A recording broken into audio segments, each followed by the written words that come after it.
Hi guys, this is Sides Vlog. So for today's video ay samahan niyo kong gumawa ng wax. So need natin ng 2 lemon. So first ay i-cut natin yung lemon at pagkatapos ay squeeze.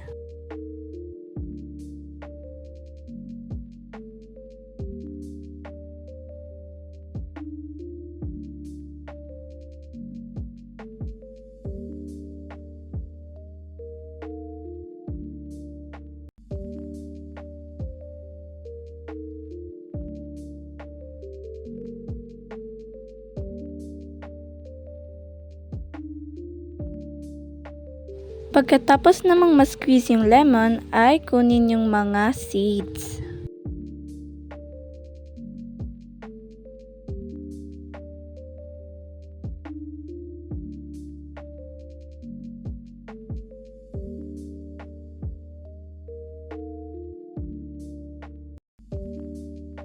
Next is, maglagay naman tayo ng sugar. So 4 tablespoon na sugar yung nilagay ko dyan. Pero, depende lang yan sa'yo kung gaano karami yung gagawin mo na wax. So, next naman ay nilagay ko na nga yung lemon juice natin.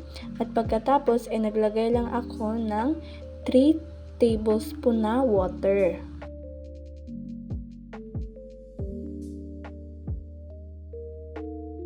After that, ay stir lang natin hanggang sa ma-mix siya.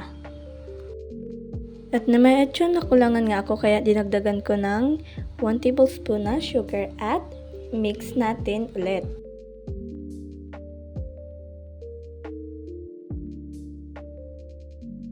After ma-mix lahat ng ingredients, ay pwede natin siyang lutuin. Medyo heat lang pala yung apoy natin o mahina lang talaga. At hintayin lang siyang kumulo.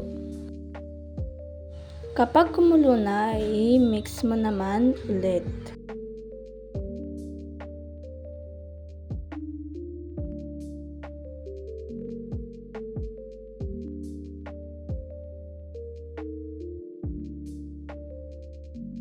At para ma-make sure nga naluto na yung wax, ay kumuha ka ng baso na may tubig at ilagay mo doon ang wax. At i-check mo pag malagkit na siya, okay na yan.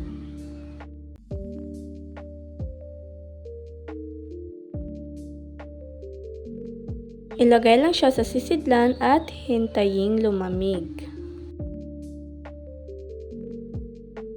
At ayan, may wax ka na. Pwede mo na itong gamitin. Proven and tested na po pala yan.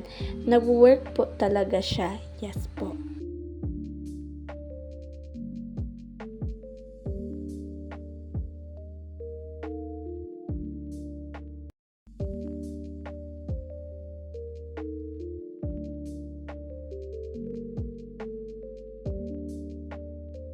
At yun lang. Thanks for watching.